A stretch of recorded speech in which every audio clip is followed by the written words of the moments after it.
Welcome in to another episode of the PFF College Football Show, and happy opening day to all of you. Max Chadwick alongside Dalton Wasserman here doing another one of our draft rankings, this time the top 10 linebackers in the 2025 NFL Draft. Dalton, it always seems like every year the linebackers, it's a few really good guys at the top, and then you start to see the depth of this class later on. You start to see guys that maybe could be impact special teamers as well. Maybe not as many projected starters, but it's a decent linebacker class, I think, overall. And I'm excited to get into some of the names with you. Yeah, I think it's tough because you look at the college level and at the NFL level, the position is harder to play than ever, right? Yeah. There's so many elements of offenses now, especially when you talk about the RPO game being so abundant, option football being back in the spotlight, right? You're talking about a position where they're attacked more often than anybody else, right? Now, obviously, it's always been the case, but when you talk about all those elements of offenses now, the run game, the pass game, always getting caught up in between in that second level of the defense, it's harder to play linebacker than ever. So whenever you can find primetime players at this position,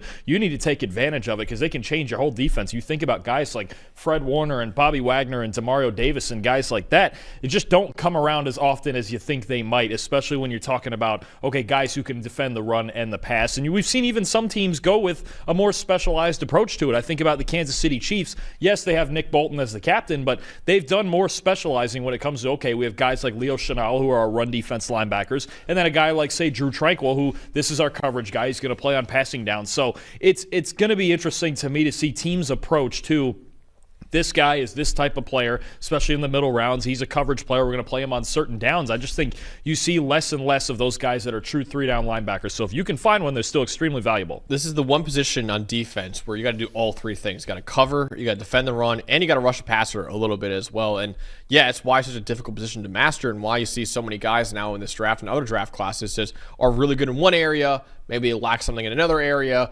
It's a very specialized thing. That's why I think there's going to be we have different rankings for each of us. There will be a lot of teams that have different rankings too, because of what they look for in that position. Obviously, we're going to break down all these guys today using PFF stats that you can find at subscribe.pff.com. Stats for every player, every team in college football, every player and team in the NFL, obviously every prospect in the 2025 NFL Draft, and you get access to our 2025 NFL Mock Draft Simulator where you can draft some of these linebackers for your favorite team. All right, Dalton, before we get to our top 10, who is the guy that's can go on day 3 of the NFL Draft that did not make your top 10, but you still want to shout out here? So somebody that I liked at James Madison, and then obviously like a lot of guys, he followed Curt Cignetti to Indiana and had a really good year.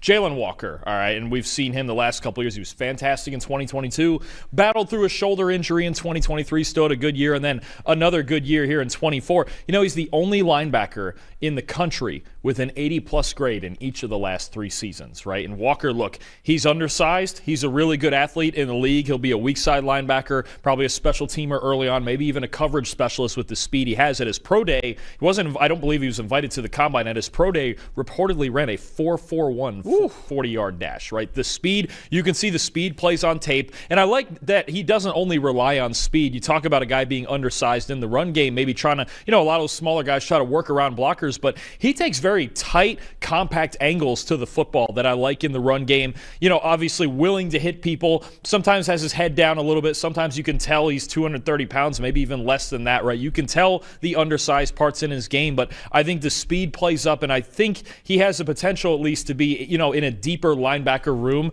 a coverage specialist, a bit of special teams help. If you needed him to fill in the run game, he could. I don't think that's obviously going to be his specialty with as small as he is, but he's fast, he's instinctive, productive, and not afraid of anybody. He's somebody I've really liked watching the last couple of years, and Curt Cignetti did a really nice job developing him. He's actually listed by Indiana at 6'1", 218 pounds. Yeah. So he's light. He's light. And you can tell when he plays, especially in the run game, there's times when he's light, especially as a tackler. I mean, he gives it everything he has, but he has to put everything he has into it, and then tackling bigger NFL caliber backs, it's tough. I mean, you could even see tape of good tackles when you're talking about tackling guys like Quinshon Judkins, right?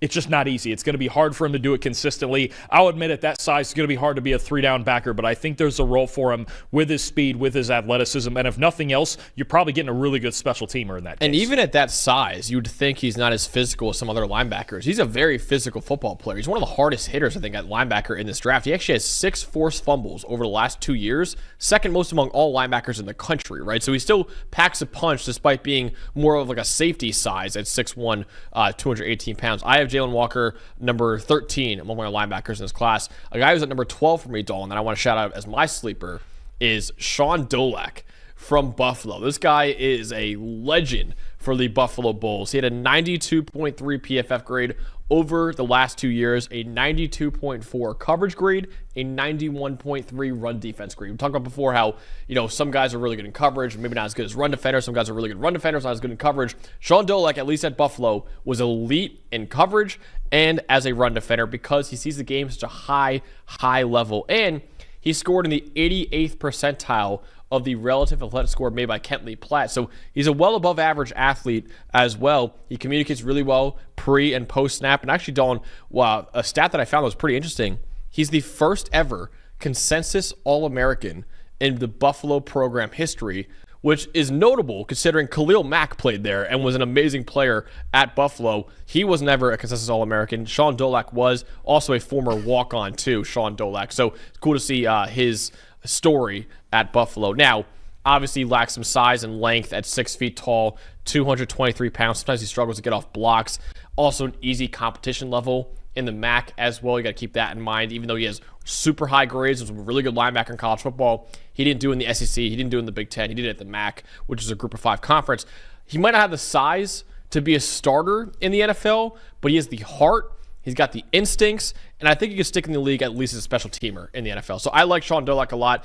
Amazing college football player. Maybe not going to be as good in the NFL, but I still think there's a role for him in the NFL. Yeah, no, absolutely. I think you're talking about him in comparison to another Buffalo alum, Joe Andreessen, who stayed local and stayed with the Buffalo Bills, became a really big special teams contributor for them, and is a good depth linebacker to have. Look, you mentioned the MAC, but I'll tell you what, the MAC is a defensive conference. Yeah. There's a lot of good defenders we've seen lately come out of this conference, and that's the type of football that's played in the Midwest, in the cold weather, physical football. And look, Dolac, you mentioned he's a pretty good athlete. He ran for almost 2,000 yards his senior year of high school as a running back. Had a pick six last year. I forget who it was against, but I mean, just unbelievable. I believe it was against Eastern Michigan. Yeah, he had a pick six where the return was just ridiculous. I mean, you're talking about one of the best plays we saw all season. And that's the thing, is that if he can be a two-way contributor there in run defense and in coverage, and maybe obviously fill in as a backup in the NFL. You mentioned it, another undersized guy who's been really productive, but it's hard to deny that production, right? Because when you're talking about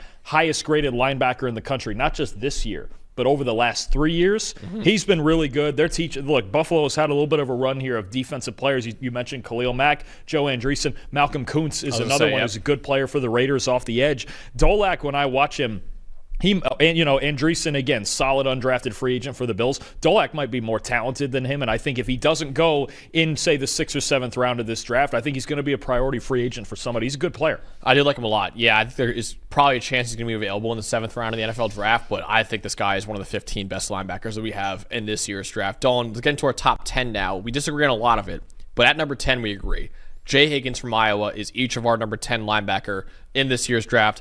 I like Jay Higgins a lot, man. Outstanding instincts. A lot like Shawn Dolac in terms of how he graded out in PFF. 92.2 PFF grade over the last 2 years. 94.2 coverage grade over the last 2 years as well, with an 83.5 run defense grade since 2023. He always knows where the football is going. Now, you may be wondering, with those kind of grades that are probably better than almost any linebacker that we have in this draft, why is he not higher on this list when he did it in the Big Ten level when Shawn Dolac obviously did it at the MAC?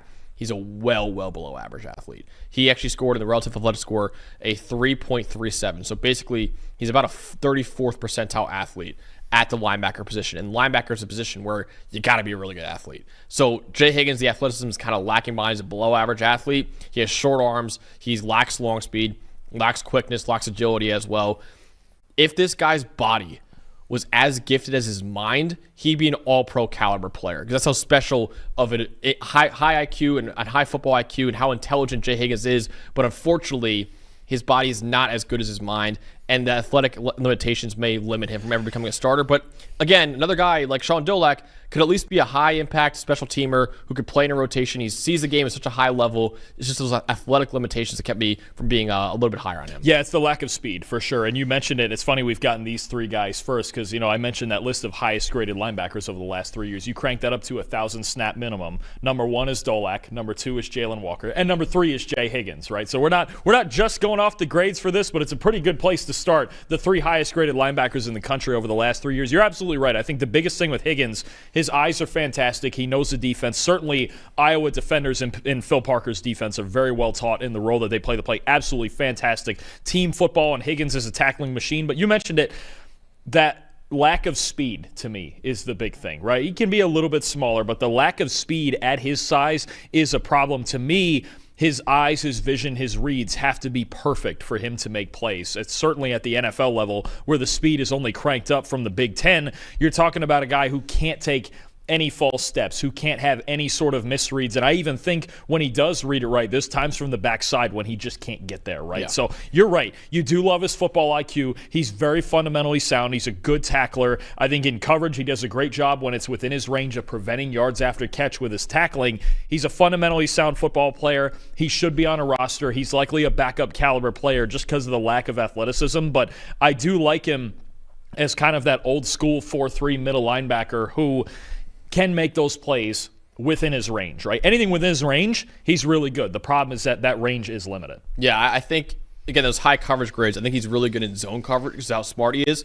I don't think you want him manning up on running backs or tight ends too much in the NFL because I think that's where the athletic limitations could show up. If he, and this is something I'm going to mention for another guy later on, but if he was a backup for, say, in a system like a team like the 49ers or like D'Amico Ryans for the Texans where it is a lot of that, it is a lot of quarters, it is a lot of spot dropping and getting up and just preventing big plays and making tackles, that makes a lot of sense, right? You mentioned it, a lot of the guys in the back end of this top 10, you're talking about big special teams value. Higgins is a smart player, high IQ, obviously, good tackler, fundamentally sound. It's just going to be the lack of a ceiling with him, right? Even for as good as we've seen him play at Iowa the last few years. So of our top 10, we have 8 similar names, Jay Higgins being one of them.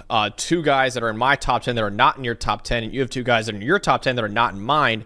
Let's start off with your number 9, Dalton. That's Cody Simon. He did not make my top 10. He's number, I think, 11 for me, so I still really like Cody Simon, but what do you like about him? Yeah, I think it would be just a good guy to have on your roster. He's a tough, active run stopper, right? And I think he's another guy, we're going to get through some role players here on the back end. Played his role in a star-studded Ohio State defense very well, right? There's so many stars that we talked about all year when Caleb Downs and Lathan Ransom had a great year, and Sawyer and Tyleek and Tuimoloau, but Cody Simon, I think, was an underrated part of this in the middle. I think his quickness got a little bit better in his first year really as a full-time starter. Remember last year, kind of the third fiddle to Tommy Eichenberg and Steel Chambers, right? But I think a good sense within the box as a middle linebacker of when to pull the trigger, when to get downhill, and not afraid at all to be physical to me. Now, I think there's a couple of things when it comes to block shedding and tackling. He's not afraid to be physical, but there's a lack of length, right? We've talked about length a lot with defensive linemen, offensive linemen, but it can matter at linebacker too when it comes to shorter arms and not being able to either get off blocks or tackle bigger backs. I think that's an issue, and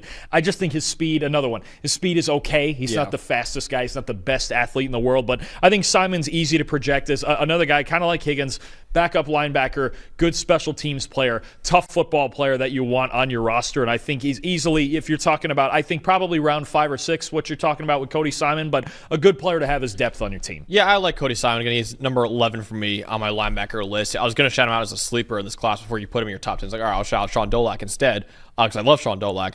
But actually, Dawn, of the, 17 linebackers I watched for this episode, Cody Simon had the lowest gas score of all of them. So that was kind of a reason why I put him a little bit lower. And he did not really test out at the combine or yet at his pro day either, so we haven't really get verified numbers on him. But 82nd percentile athlete in that gas score. Nobody else I looked at was below the 86th percentile, right? So I do think there's athleticism concerns there. He's an excellent run defender, 90.6 run defense grade this past year. Could be used as a blitzer as well. I think he's a really good downhill player.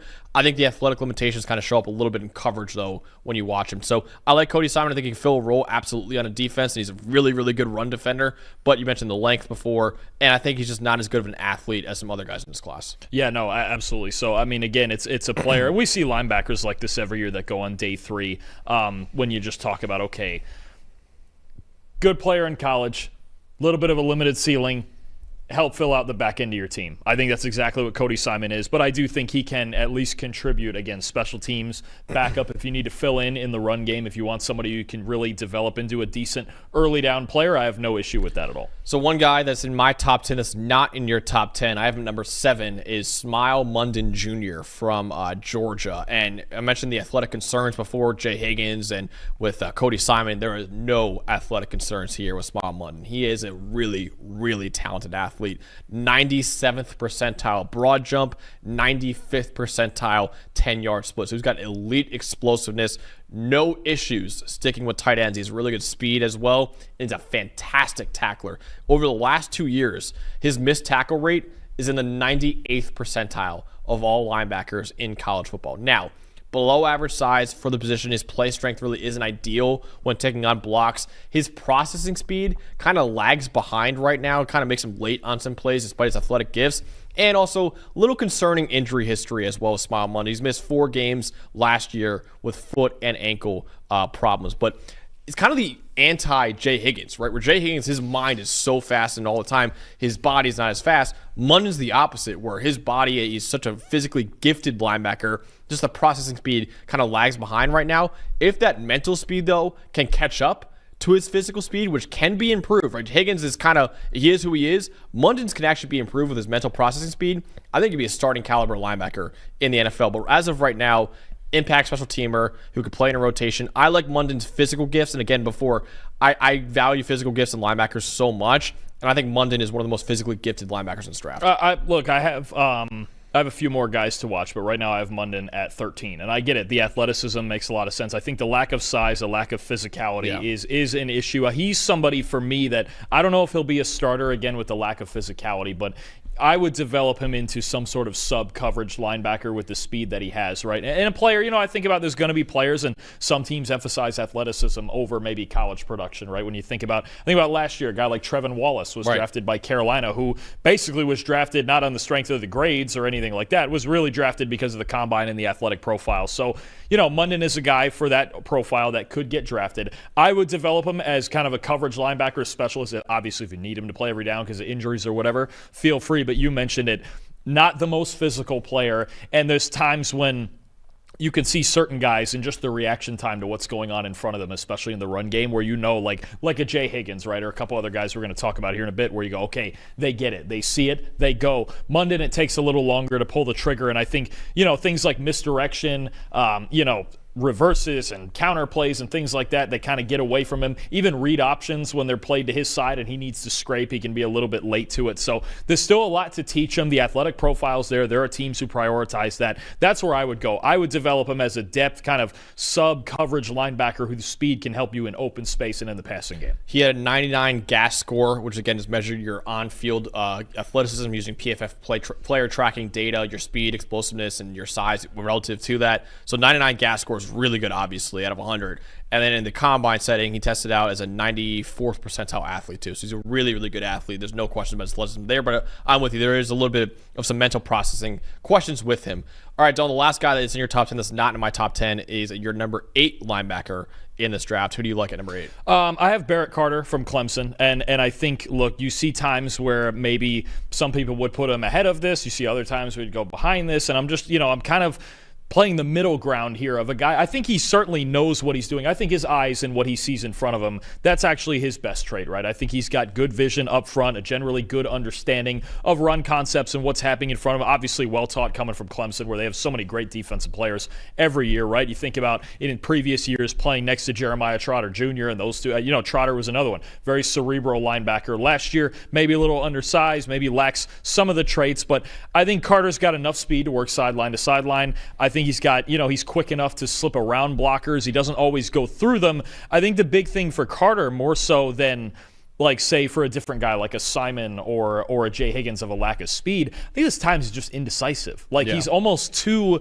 mechanical and he's thinking about it too much. The times when he sees it right away and he pulls the trigger, he looks pretty good. I just think there are times when he's got to be more sure of himself. And the other thing, too, is what happens in that process. Not only is he thinking too much, his feet kind of drift. You ever notice that? His feet kind of drift, especially inside, and just creates some bad angles for him, almost subconsciously. So I think there's some things to work on. I think he's got He's got potential. He leaves his feet too often when he's tackling. That's a problem for me. He kind of dives when he's tackling. So I think there are tools in the box to work with Carter.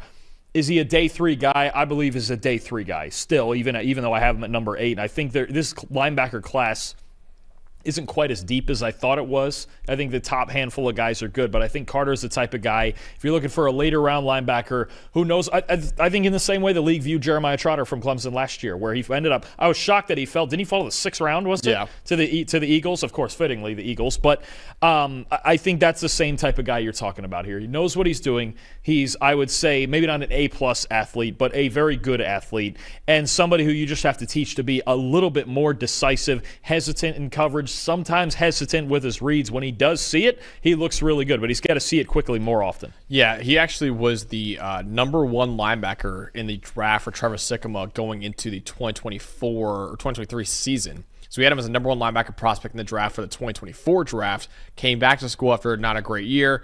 Then I had, again, not a great year at Clemson again. And that's why he's kind of fallen off a little bit. I still like Barrett Carter. I think he's got good instincts. Like you mentioned in zone coverage, he could read quarterbacks' eyes and make plays on the football. Good range and athleticism. He's a smart player overall. And he's had 8 sacks over the last 3 years. He can be an impactful pass rusher, but little undersized, where his height is in the 11th percentile, weight's in the 17th percentile. He's not the strongest player either. Has an issue kind of stacking and shedding blocks, and has had tackling issues over his career, but he could be a valuable chess piece for a defense as a versatile athletic linebacker, as like a weak side player for them. But I'm a little bit lower on Barrett Carter, and he was a guy that I really liked a couple of years ago with how good he was in his true sophomore year at Clemson. I thought he and Trotter were 2 of the best linebackers in college football. It's kind of been a rough last couple of years due to injuries and some other things with Barrett Carter, and he had a 47.7 coverage grade this past year. So it wasn't a great look for him. He has a hard time turning his hips in coverage, I think. Obviously, and I'll say that with a couple more guys here coming up, but plays in front of him he can make. It's the plays where he has to spot drop and even turn and run where I think there's an issue. It's the lateral agility in coverage that you do wish was better, because he's got the straight line speed, especially for plays in front of him, but it's turning and running that really seems to be the issue for Carter. For me. Yeah, so the last guy I have that is not in your top 10 is my number 6 linebacker in this draft, Kobe King from Penn State. I like Kobe King a lot. I mean, it's a twin brother. I'm sure you do. Oh yeah, I'm not being biased here as a lifelong Penn State fan with Kobe King here. I think he's an excellent run defender. Twin brother of Kalen King, the former corner for Penn State. Really well built frame. He's a heavy hitter who's very instinctive. He can be an impact special teamer for a team as well. And he's passable at least in coverage because of his instincts. Now he's a subpar athlete. Does not have sideline-to-sideline speed. Don't want him manning up in coverage either. He kind of lacks quickness and agility, which kind of hurts his tackling efficiency, I thought, as well. And doesn't really add much as a blitzer either. So hard-nosed run defender, brings the boom.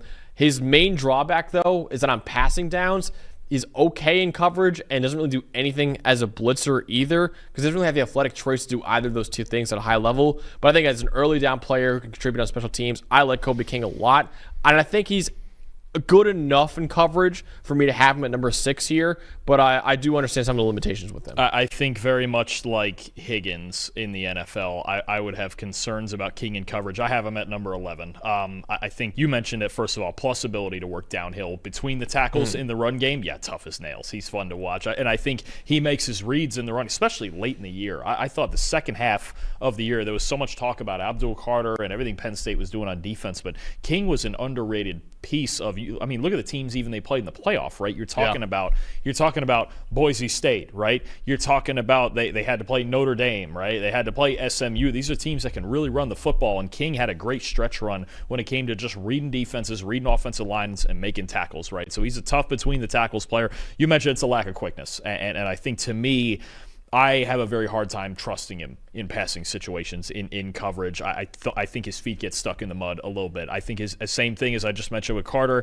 I have a little more faith in Carter with this. King's ability to turn and run or get backwards in his drops, it's tough. It's tough right now to project him as more than an early down player. I do think there's definitely a place for him in the league. I think as a backup middle linebacker, run stopper type that you can really hide if it's something more like even like early in his career, like goal line situations, I think could work for Kobe King a lot. I think, like you mentioned, he's about it. Between the tackles, he is absolutely about it. I like the way that he sheds blocks, can dip his shoulders around blockers the way you want to see and create those tight angles where backs have nowhere to go. That's just it for me. I just don't know that Kobe will ever be a two-dimensional player. I think so. His coverage grade over the last 2 years is 79.5. I think he's good enough in coverage when it's in front of him. Yes. I think it's when it's behind him that's when he gets into trouble. Because he's an excellent tackler and he will get downhill, right? So if you talk about defending, checkdowns in front of him and defending even screens and things of that nature, especially with his ability to shed blocks, he can do that. He would have to come off the field in any scenario where you think pass is more likely than run. Yeah. At least right now. I mean, obviously, these things can be worked on. You can try to get on the cones and work agility and do all that. But he's a good developmental guy to have. And I think if nothing else, to have an early down run stopper like that on your team, it certainly makes your team better if you don't have enough of them. And even if he can't really develop in coverage too much, he had the lowest pass rushing grade of anyone I studied either. That's another thing, too, is like if you can add that element, because he is a good downhill player, so you would think he'd be a good pass rusher. If you can add that element, then he could be a guy that you could put on passing downs more often. You see guys we've talked about like Carter, like Walker, who play they'll play off the edge a little bit. We're going to get into some other guys. You see Cody Simon, Jim Knowles used him as a blitzer a lot. We saw that in person when they played Indiana. Cody Simon was a nightmare as a blitzer. Indiana couldn't find him, right? So if Kobe can just add some other dimension other than early down middle linebacker, run stopper, then you're talking about him being higher, maybe being in that area, what you're talking about. But it's going to take some development, some time. I think he's a good depth piece to have. And again, an early down player who could be solid in the NFL. Yeah, 59 pass rushing grade for Kobe King this past year was pretty easily the lowest of anyone I studied in this class. So he's got to add something in the passing element as a passing down player for him to be a starting caliber linebacker. But I do like Kobe King enough, especially as a run defender. I think he's a really, really hard-nosed run defender. Why he's my number 6 player in this class. Don, a guy who kind of fits that vein really well. My number 9 linebacker, your number 7 linebacker, Danny Stutsman from Oklahoma. What do you like about him? Well, he's about it. First of all, if you're drafting him, you're getting some vibes. That's for darn sure with Danny Stutsman. They love him down there at Oklahoma, and he'll give those pregame speeches. He's got the true middle linebacker feel, doesn't he? And I think that's the part that sticks out to you. He's just got a nose for the football, right? We talk about a bunch of these guys, even like Kobe King, being good run defenders, but Stutsman absolutely gets after it at 100 miles an hour all the time. I like how he keeps his shoulders square to the running back movements in front of him, and really, sometimes is he a little over aggressive? Sure, but in the run game, I think he's become more and more measured over time, and he's got some subtle quickness in there to get around blockers too. I think this is another one. You want an early down run defender who's going to get after it? Yeah. You want Danny Stutsman, right? And like I mentioned, he's a fun guy to have in the locker room, certainly the vibes. Now, again, over aggression.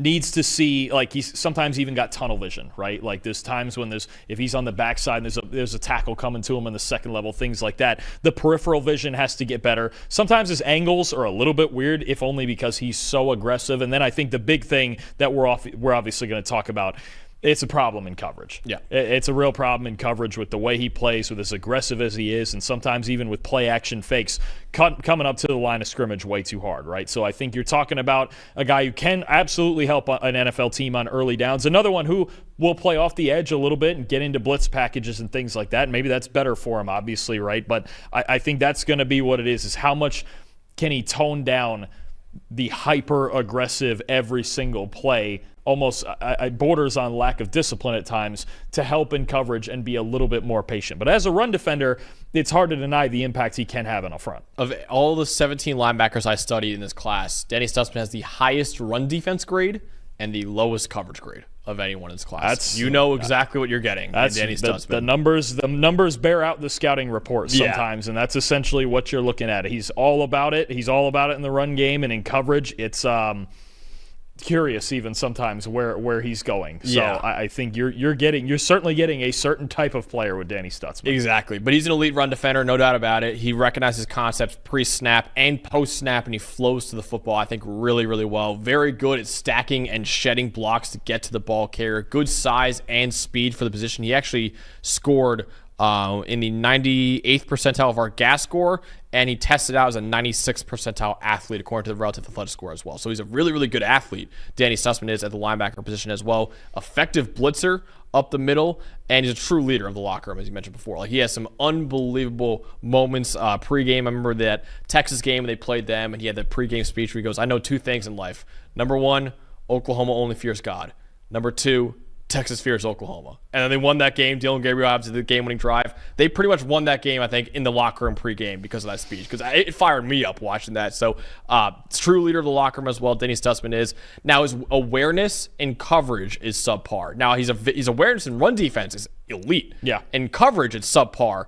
Kind of tick late to react sometimes. He also, like Kobe King, kind of struggles to flip his hips in coverage. And also, you mentioned the over-aggressiveness, kind of an average tackler throughout his career. There's a lot of missed tackles on tape with Danny Stutsman as well. But if you want a thumping downhill linebacker, Danny Stutsman is your guy. But he's a liability in coverage right now, which could limit him to only being an early down player at the next level. So the scouting report for Danny Stutsman is very, very simple. Elite run defender, not as elite in coverage. And that's why he's a little bit lower in our list, even though he is such a fantastic run defender, arguably the best run defending linebacker that we have in this year's draft. Another guy, Dalton, our last guy in the 10 through 6 range that we both have in this range. I have Jeffrey Bassa at number 8 overall, and you have Jeffrey Bassa at number 6. So you're a little higher on Jeffrey Bassa than me. What do you like about him? Yeah, I think you're talking about a really athletic player in the same way that I'm kind of slightly higher on Barrett Carter. I'm looking at the athletic profiles of a lot of these back-end guys, and I like Bassa here. You know, he's a former high school safety who moved to linebacker at Oregon. He can cause problems in a hurry because he's got good speed, and I think good length as well. I talked about a couple other guys, or we've talked about a couple other guys who have shorter arms. When Bassa gets into his length and he can extend his arms to shed blocks, that's when I think he looks really good. He's got a wide base, good length. He really stays balanced at all times in the run game. I think the big thing with him is, similar to what we talked about with one or two other guys here, is making those reads, right? Being a little more decisive and getting off the ball a little bit quicker. We talk about that a lot for linemen, but getting off the ball quicker and seeing your reads a little bit quicker is a thing for Bassa, right? I think the other thing, too, when he's shedding his blocks, again, I talked about this, I think, with D tackles. I forget who I was mentioning it with, but I think it was Darius Alexander we were talking about, is not just shedding blocks, but shedding them to maintain gap integrity and to shed them in the right direction. I think that's something that Bassa can work on. It is coachable for sure. He's got the length to get off blocks and challenge offensive linemen even in the box, but sometimes he gives up the gap integrity, and that's the last thing you want as a linebacker because you're that second-level guy. There's the old rule when you're playing in the front seven and run defense. If there's two guys in the same gap, the defense is doing something wrong, and Bassa's got to fix that problem a little bit. So I think this times he still has a lot to learn. He's still, I think this times the block shedding can be inconsistent. When he gets into his length, he looks good. When he looks short and he gets in lineman's chest, then he has a little bit of a problem. But Bassa, he's a good athlete. I think a lot of his problems are teachable, and he's got potential, I think, as much as a lot of these other back-end guys, maybe more so because of that combination of athleticism and the fact that his problems, I don't see a lot of his problems being physical. I think he just still has so much to learn that if you have time with starters ahead of him that you could develop him mentally, I think then you could talk about, okay, this guy's got better technique in a really good athletic body, and there's some potential here. Yeah, he's an above average athlete. I don't think he's anything elite or anything like that, but he's an above average athlete. Again, you mentioned the former safety, still the coverage abilities of a safety too. This is a guy you actually want manning up on guys in the slot as a tight end or running back or something like that. 80.6 coverage grade over the last 2 years. He's actually a more violent player than you would think for someone of his background and of his size. Sometimes you hear, former safety, maybe he's not as physical of linebacker as some other guys in his class. He's a pretty physical player for a position. He's 6'1", 232 pounds as well. He's fluid at the second level, and he has good tackling technique as well. Now, I think his change of direction and his agility really isn't the best right now, and you mentioned before he struggles to take on blocks, but he's a nice coverage linebacker that needs to develop some strength to be more than just that right now. He's a guy that you want in coverage. I think the run defense is where he kind of falls behind a little bit, but there is very valuable to be a nice coverage linebacker, whereas guys like Danny Stutsman and Kobe King, they're really good run defending linebackers, but in a pass-happy game it is right now, Jeffrey Bassa could be a really valuable player. I think there's more of a possibility of Bassa hitting a higher ceiling than a guy like a Simon or Higgins or Kobe King, right? I think because of the body type, because of the athleticism, you're right, the agility could could be a little bit better. I think he plays at times, he plays very square to the line of scrimmage. He's got a wide base in his footwork that I think helps him in the run game between the tackles. But again, it's a matter to me, I think mentally, I think there's a lot to go here. I think it's a matter of keeping his eyes up again, maintaining gap integrity, being a little bit quicker off the football. If he can combine that with, you mentioned, his slightly better quickness in the future, you could be talking about a player who could do some things in the NFL. And I think someone, again, because of the athletic profile, who has a higher ceiling than some of those other guys at the bottom. Absolutely. All right, that wraps up our 10 through 6 for the top linebackers in this year's draft.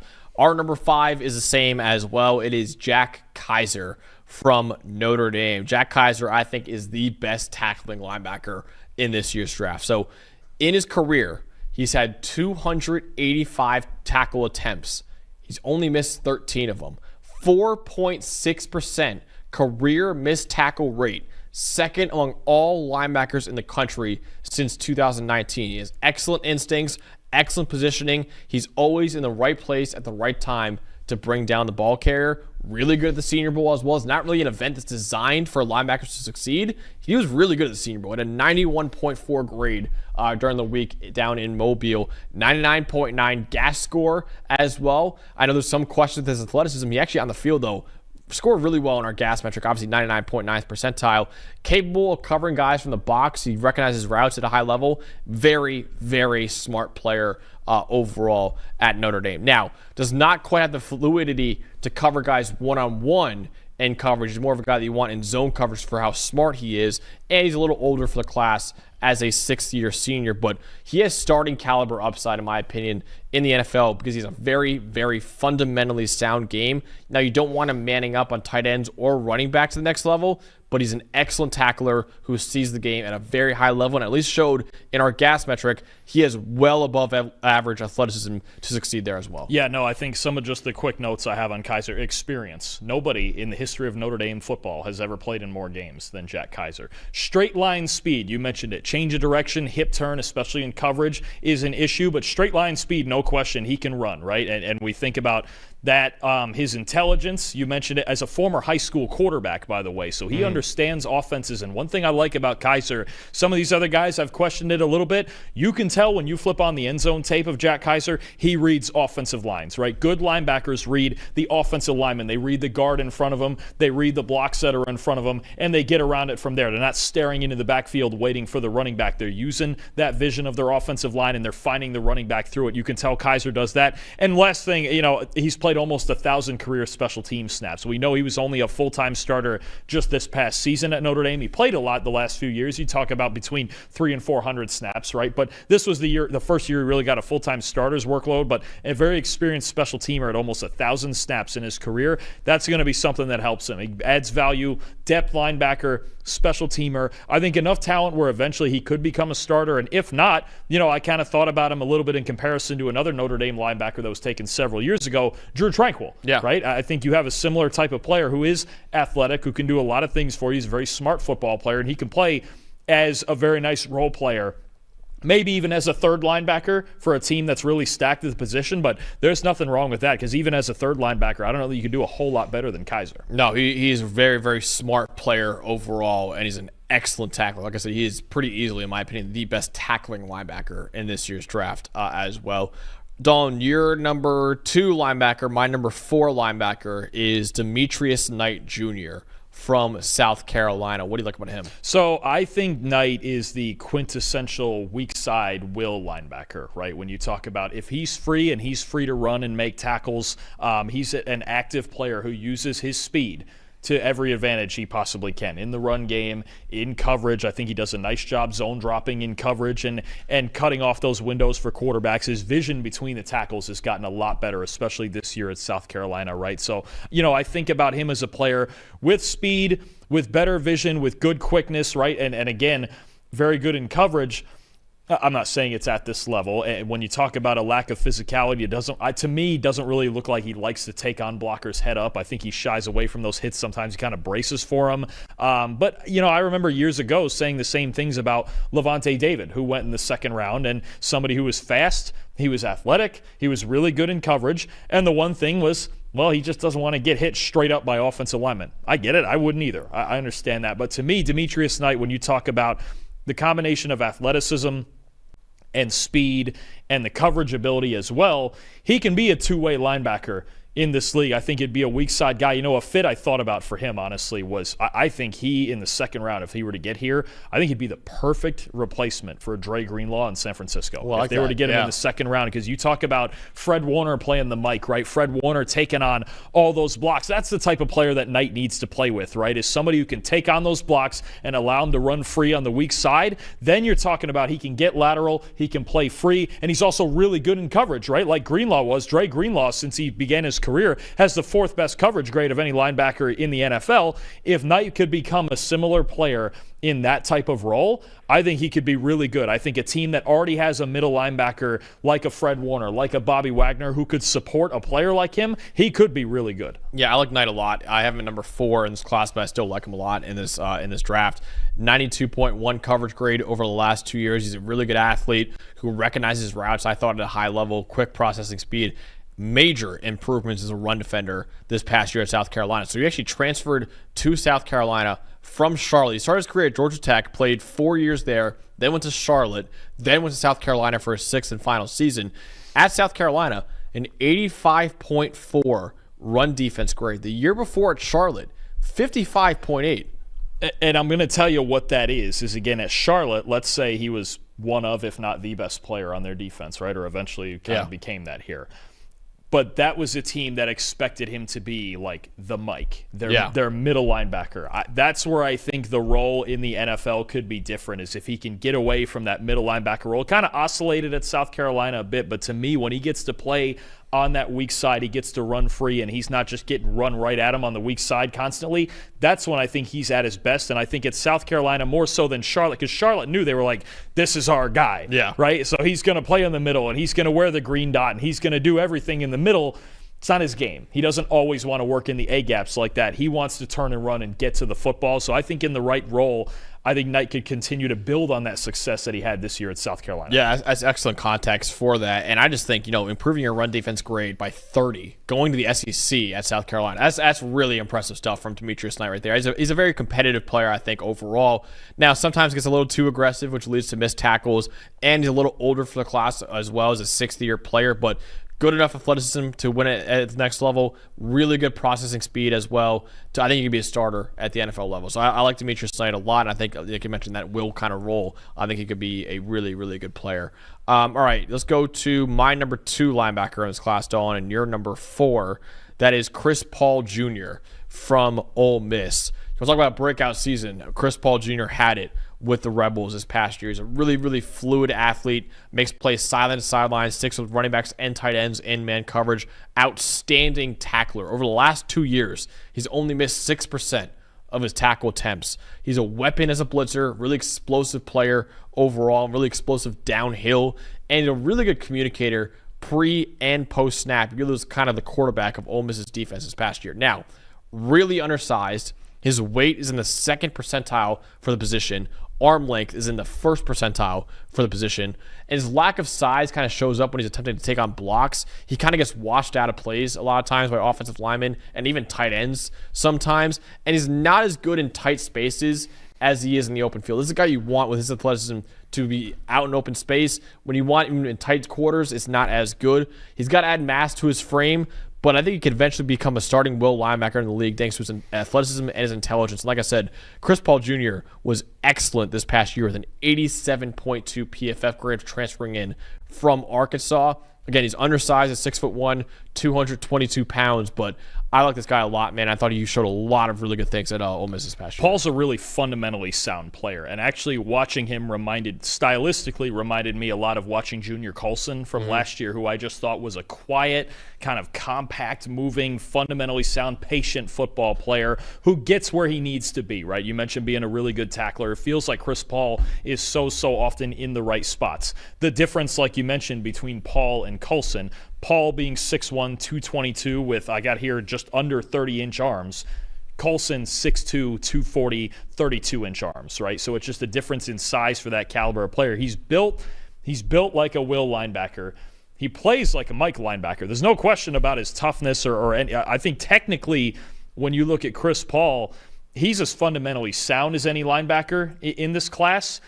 that lack of size is just going to be the problem, right? I think that's where it is to me. And even you talk about the lack of length, and I think he's a good athlete. I don't know if he's necessarily, he did run a 4.63 at the combine, which is pretty darn good, but that lack of size, too, you can see it in coverage. There's not a ton of plays on the ball. One career interception, which I think he might have gotten his very last game of his career against Mississippi State. I'm pretty sure in the Egg Bowl that came. But that's the thing, is just I love watching him fundamentally. Just the way he plays linebacker, that's the way you want guys to play it.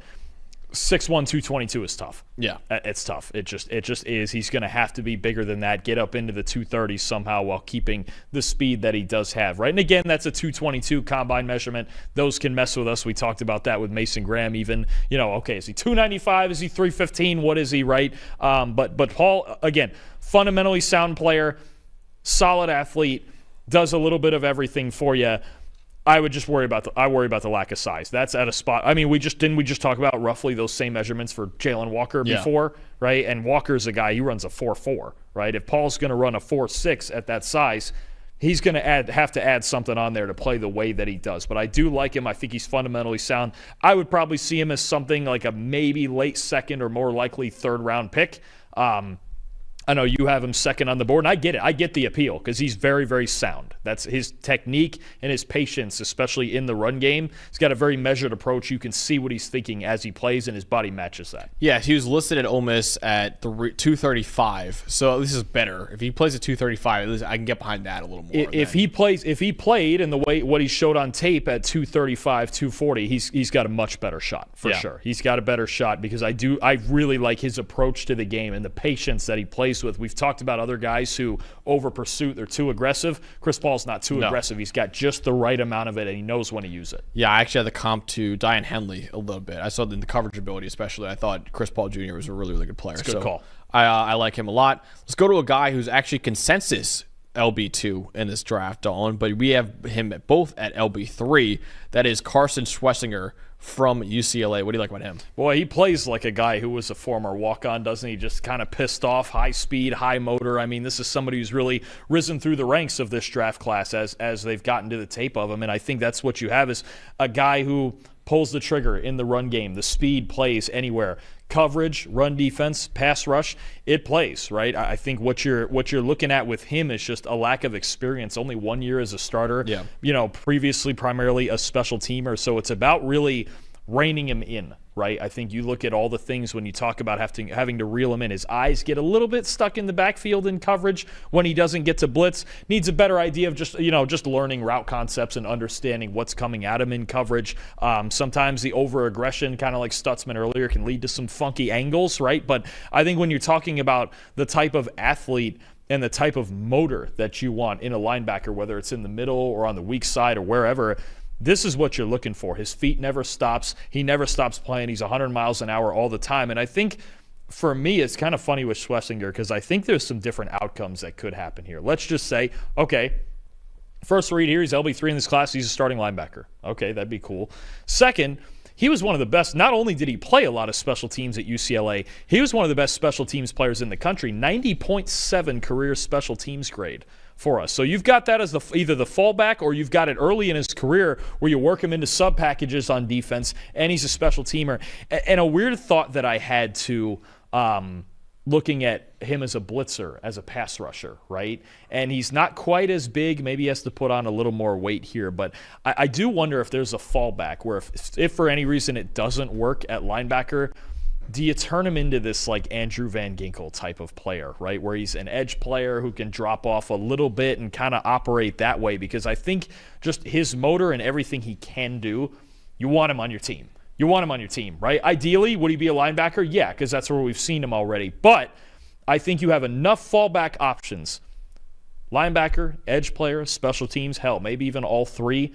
There's outcomes for this guy. You take athletes like this and you take guys who are underdogs, who are driven like this, you put them in your locker room and you figure it out later. I think Schwesinger can be really good. There's just a lot he needs to be coached on. And again, the ideal usage of him is going to be a lot of fun to watch. I'm curious to see what kind of ideas they have for him. I wrote down the edge position change as well potentially for him because he is the biggest linebacker that I have scouted so far. He's 6'3", 242 pounds. So he's not far away from being the size of an edge rusher at 242 and 6'3". So don't hate that. And the other reason I don't hate that, Dalton, he is the best blitzing linebacker in this year's draft. He's a weapon as a blitzer. He led all Power 4 linebackers this past year with a 90 pass rushing grade. The only linebacker in the Power 4 with a 90-plus pass rush grade this past year. He had 4 sacks and 15 pressures on only 59 pass rushing snaps. Led the Power 4 with a 27% pass rush win rate as well. Really high motor, really good bend.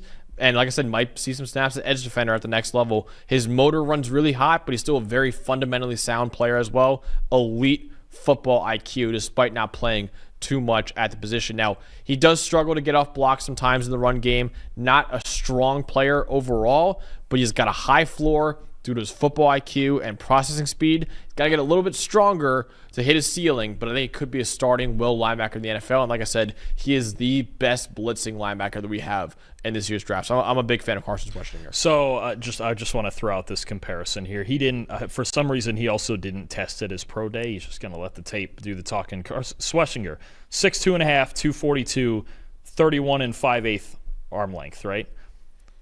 Van Ginkel, 6'3.5", 241, 32.5. So again, slightly less length and height than Van Ginkel, but I think there is a fallback there. And Van Ginkel played the edge in college, so again, there'd be more to teach Schwesinger. But that's the type of player, if it didn't work at linebacker, try him out at linebacker first. He was fantastic at UCLA this year. I believe an All-American, right? Yeah. If that weren't going to work, I do think you have options. I don't think this is a guy you quit on. And the fact that he gives you options and multiple paths to success here, especially as driven as he is, you can just see it in the play style. I mean, again, a walk-on at UCLA, had to earn the scholarship, had to earn the starting spot as a special teamer and did great there. I think this is somebody that GMs they take a chance on, right? Especially based on the character of it, plus all the things he can do and the speed that he brings. I think he's somebody that's going to be really well liked in a locker room, first of all, and I think in several versatile ways make any football team better. He didn't test out the combine or his pro day, but he scored the 99th percentile of our gas metric as well. So he's a really, really good athlete. And like I said, he's got a really good bend at that size too, so you could see maybe an edge future for Carson Schwesinger, who still should get a shot at linebacker, but you have that kind of versatility with him as a potential edge, hybrid at least, maybe at the next level. Number one, though, Dawn, for everyone, it seems like, and it seems the consensus LB1 in this draft, and the only guy who's going to be a first-round pick at linebacker in this year's draft is Jihaad Campbell from Alabama, who is a phenomenal football player overall. He's an athletic freak. He is the most athletic linebacker that we have in this draft. 98th percentile gas score, 98th percentile in terms of his relative athletic score as well. He hit over 21 miles an hour in our player tracking data this past season. He ran a 4.52 in the 40-yard dash. That is the 92nd percentile for linebackers. 80 coverage grade, 81 run defense grade, 76 pass rushing grade this past year. He's one of the few linebackers in the country who had 75-plus grades in coverage, pass rushing, and run defense. Like I mentioned before, today's day and age of linebacker, you got to be able to do all three. Campbell showed he could do all three at Alabama this past year. Great size, too, at 6'3" with 32.5-inch arms. Now, I still think the one weakness I found with him, still thinking the game a little bit too much. His game kind of lacks anticipation right now. He's a little bit step behind, but all the athletic traits, all the production you look for in a potential first-round pick at linebacker. He could play anywhere from the Mike to the Sam to the Will spot. All pro upside if he could develop his feel for the game a little bit more. So again, he's got to get a little more experience under his belt, but this guy's a Pro Bowl caliber player because of how athletic he is and how good he was at Alabama this past year. Yeah, the more you watch him, the clearer it is that he's the best linebacker in this class. I'm even looking right now, I just noticed in my strengths and weaknesses column here, and the weaknesses, I really don't have anything that has to do with his physical ability. Yeah. When we talked at the top of the show about there's not that many two-way linebackers, every down linebackers who can do it all, Campbell has at least the potential to be able to do it all. I'm not sure that I would take him, I know there's been some talk, is it The Panthers or Saints at 8 or 9, maybe the Cowboys at 12. I think in a vacuum I might be a little more comfortable somewhere between, say, 15 and 25 or 26. It feels like he's not getting past Tampa Bay at 19. Tampa Bay at 19 would be perfect. I mean, and especially to have a guy like Lavonte David teach him the things to fill in the gaps there and bridge into that next generation for the Bucs defense, that would be perfect. I don't know if he gets that far because I think it's possible he goes as high to, say, the Cowboys at 12. I think I could see that too. But you talk about speed. You talk about a guy who can get around blockers, quick hands, quick shoulders to dip through them, good tackler. And I think, you mentioned the coverage ability. On passing downs, there's 3 things a linebacker can do. He can sit back and cover, he can rush the passer, or he can spy. He can play a spy. This guy can do all 3. Yeah. You could put him in any of those 3 roles, and he's got the athleticism to make it happen. And I think long arms to bat down passes too. And the long arms, the batted down passes, the ability to cut off those zone windows, and he uses that length even to get off blockers too. Yeah. You're absolutely right. You can line him up off the edge. This is someone who has the ability to do everything. Again, you mentioned it. What's the one hole in his game, which I think got a little bit better this past year, better than it was his first 2 years. There was times his first 2 years where I'm not sure he knew what he was looking at, okay? Yeah. Now you're talking about, okay, I just need processing.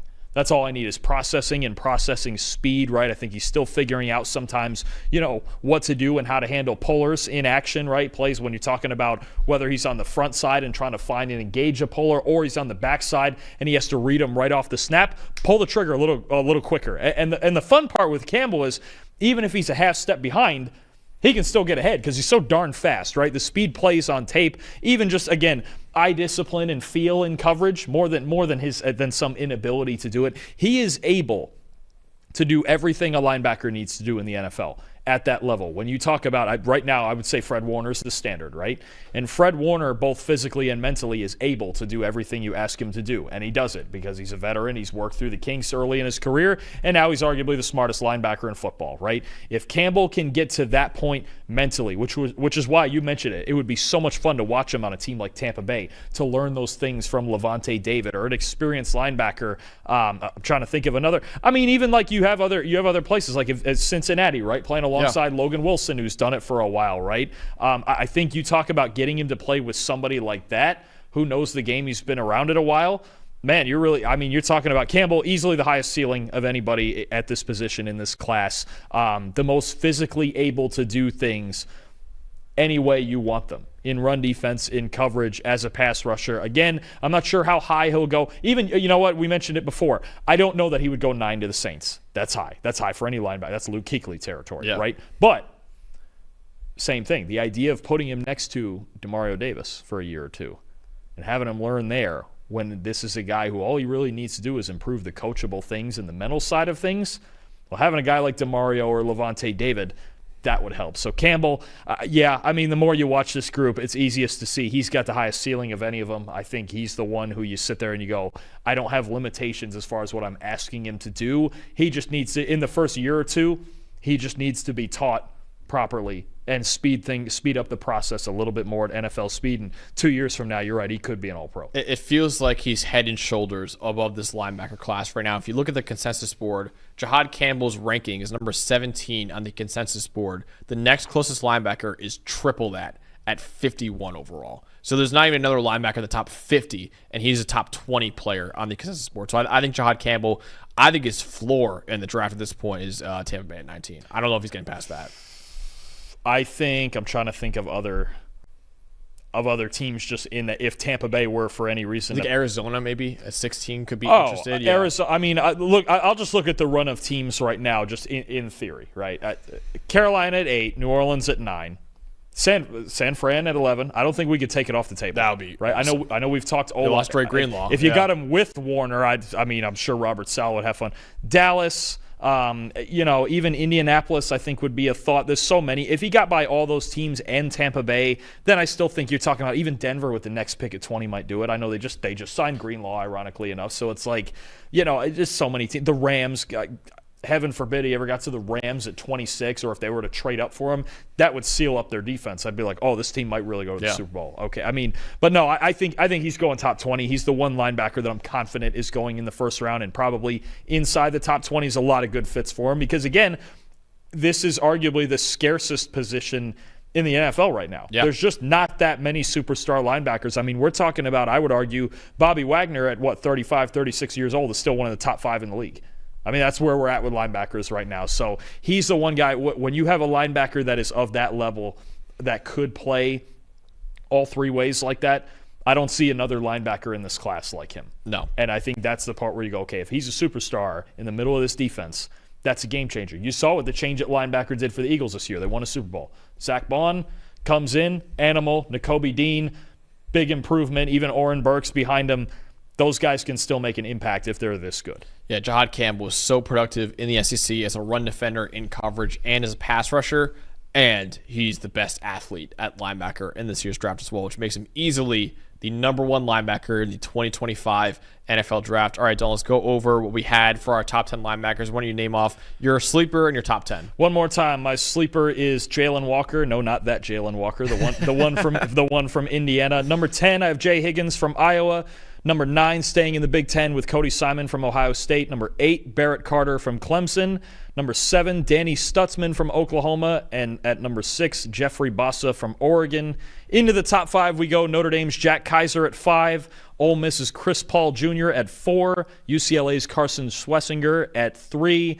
South Carolina's Demetrius Knight at 2, and Alabama's Jihaad Campbell with the top spot for me. Yeah, my sleeper in this class is Shawn Dolac from Buffalo. Number 10, Jay Higgins from Iowa. 9, Danny Stutsman from Oklahoma. Number 8, Jeffrey Bassa from Oregon. Number 7, Smael Mondon Jr. from Georgia. Number 6, Kobe King from Penn State. Number 5, Jack Kaiser from Notre Dame. Number 4, Demetrius Knight Jr. from South Carolina. Number 3, Carson Schwesinger from UCLA. Number 2, Chris Paul Jr. from Ole Miss, and number 1, Jihaad Campbell from Alabama. That wraps up our top 10 linebackers in the 2025 NFL Draft. If you're wondering where the other Jalen Walker was, the Georgia one, check out our edge defender episode because we grouped him in with those edge defenders right there, even though he played linebacker/edge with Georgia this past year. That wraps up our top 10 linebackers. Still have 2 more position rankings to get out for you guys in our cornerbacks and safeties, and of course a ton more NFL draft content as well. Plenty more mock drafts